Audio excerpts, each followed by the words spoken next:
Under the name Flores El Gaditano, Florencio Ruiz Lora gained fame and riches working as a flamenco singer in his home country of Spain.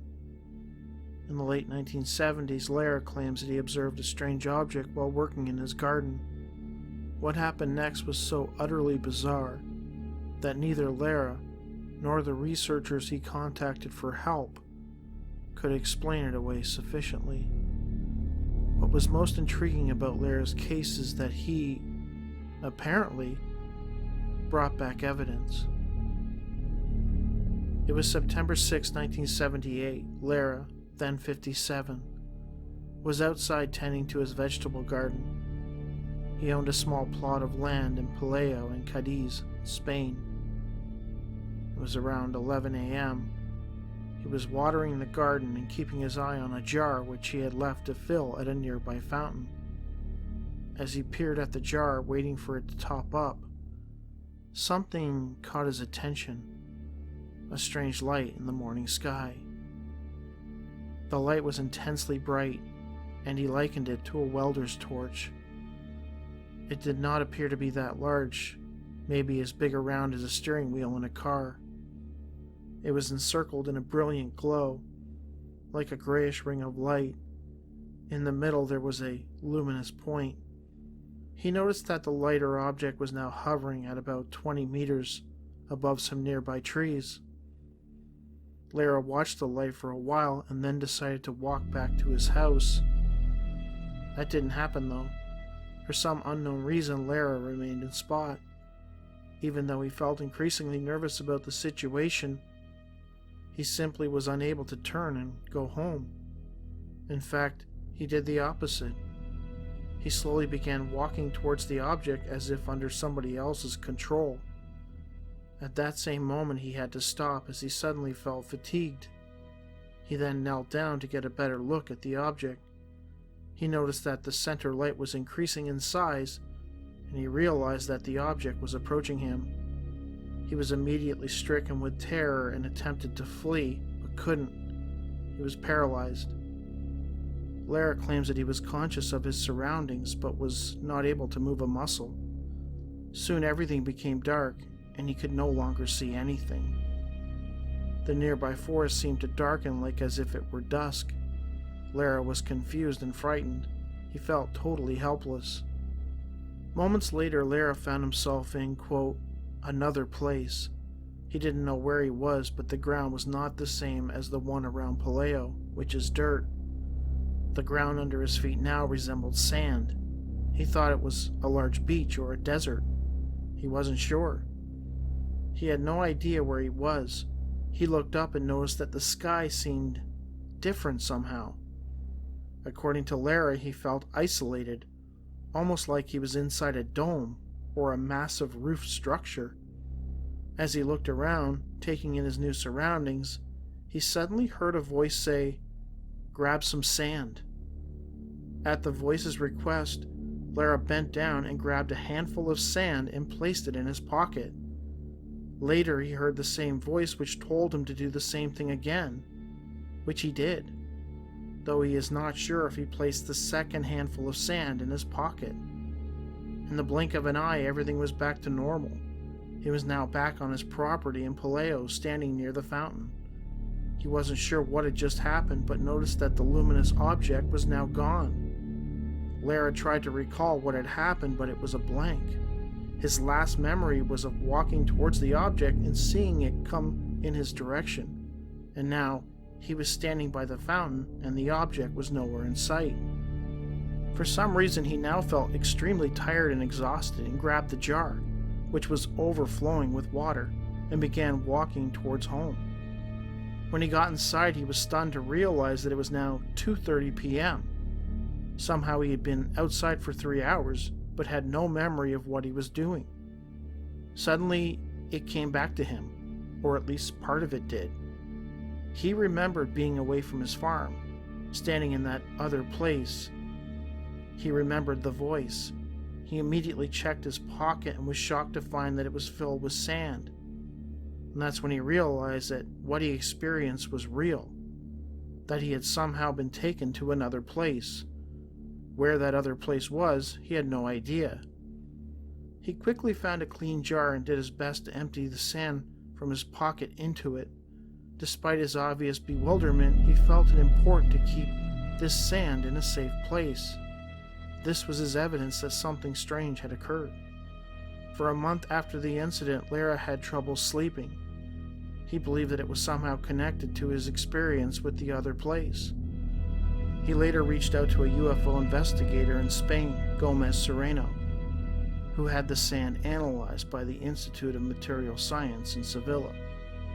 J.J. Benitez, another researcher close to Serrano, was told that it possibly belonged to a beach in the area, but upon further inspection, the sand that Lara found had no relation to any sand found along the beaches of Cadiz.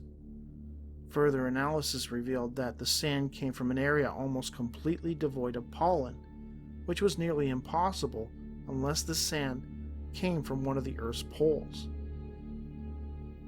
The sand was later examined by Walter N. Mack, Doctor of Microbiology from the University of California, and it was further established that the sand which Lara found originated from an area near J.J.O. Haven in northern Canada, or exactly 200 kilometers north of the Arctic Circle. It seems that on that September day in 1978, Florencio Ruiz Lara was somehow transported from his home in Spain to a remote area in northern Canada, where he was instructed by an unknown voice to retrieve evidence of said transport. But why? In most cases, the visitors attempt to hide any evidence of their visits, but in this case they seemed intent on making sure that he not only took into possession evidence of said abduction, if that's what it was, but also the memory of the experience. Curiously, the only part of his abduction that he could recall was the portion that would allow him to comprehend the significance of the dirt in his pocket. No other portion of the missing 3 hours he could recall. This was clearly by design. They allowed him to remember what they wanted him to remember, and nothing more. J.J. Benitez eventually wrote of this case in his book, Ms. Primos. Florencio Ruiz Lara passed away on July 14, 2021. It is unclear what became of the sand. Interestingly, J.J. Benitez was involved in another bizarre, though somewhat similar, case in which a group of military men claimed that they were removed from their environment and deposited somewhere else.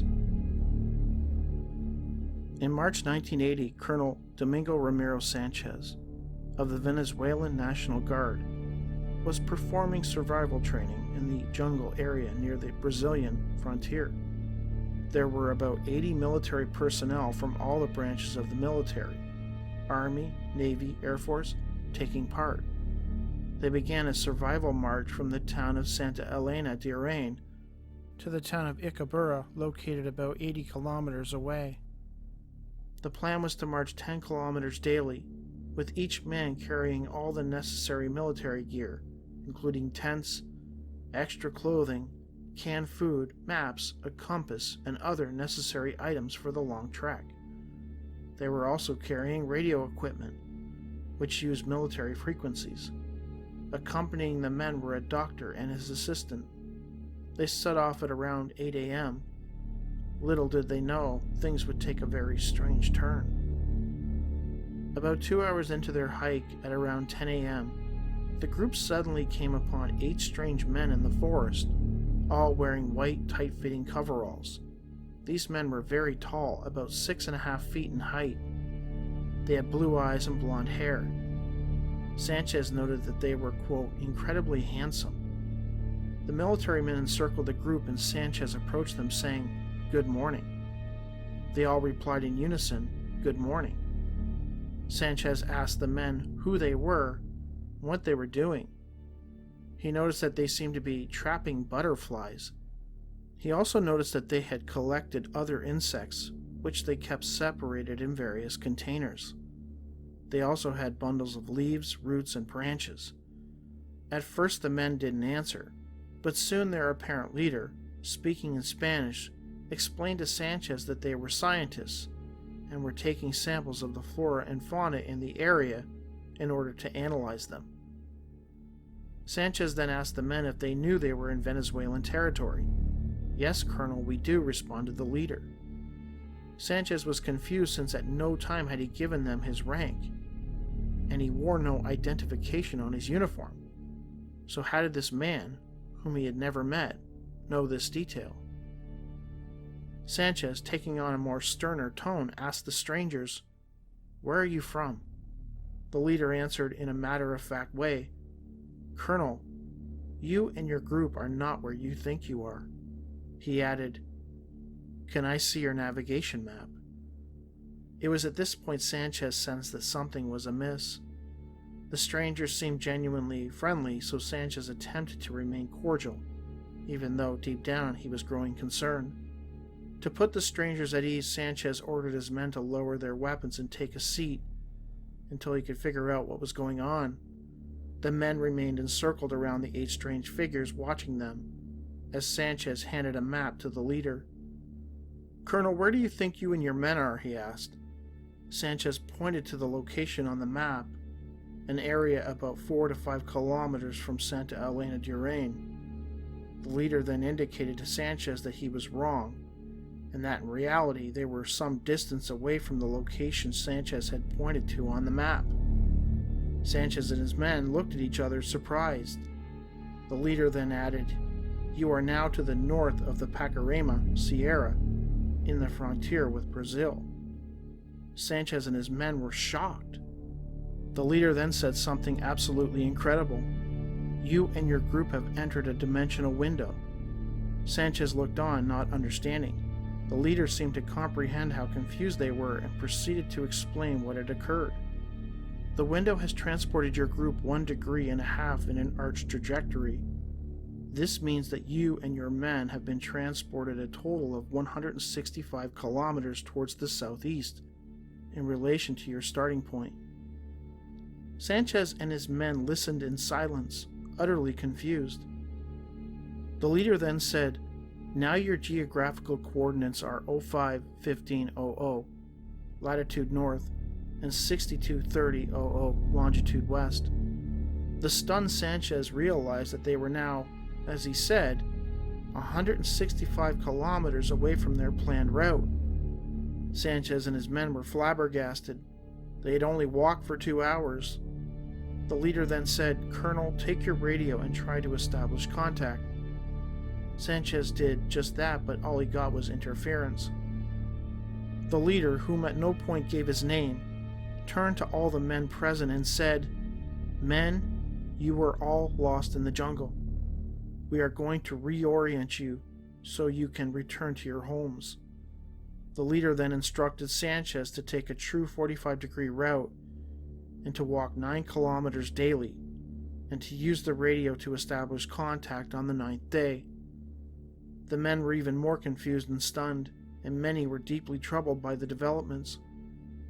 They broke the circle around the strangers and began debating and arguing about the new route, and how they arrived where they did. Nothing made any sense. Sanchez looked at his watch and it was now 10:50 a.m. They had been talking and arguing for far too long. After regaining their composure, the military men turned to the strangers, but they had inexplicably vanished. Surely somebody would have seen them sneak back into the forest, but nobody did, and somehow they were gone. At this point, Sanchez began to truly contemplate how utterly bizarre the events of that morning were. His men searched the forest but could not locate the 8 strange men. In their place there remained, quote, "an exquisite fragrance in the air," similar to sandalwood. As the commander, Sanchez followed the strangers' instructions. On the 9th day they managed to establish radio contact, as the leader had indicated they would. They arrived at Santa Elena after 17 days. All the men, including Sanchez, were later interrogated, collectively and privately, by the Venezuelan Ministry of Defense. They were not believed. One of the men, a naval captain named Carasso Ferranino, felt so humiliated that he struck several of the interrogators. He was later arrested. Ultimately, Sanchez was advised by his superiors to, quote, "forget about the incident." UFO investigator J.J. Benitez learned of the case and was able to speak to some of the men regarding the strange incident. If Colonel Sanchez and his men were telling the truth and they somehow stepped through a, quote, dimensional window which landed them more than 100 kilometers away from their previous location, then one must take seriously the notion of portals in window areas. Many UFO and paranormal investigators are convinced that these portals exist in our world's forests, oceans, and skies, and that people sometimes vanish into them, never to be seen again. Though with this case, I think we might have been given a clue as to what may or may not be happening with regards to portals.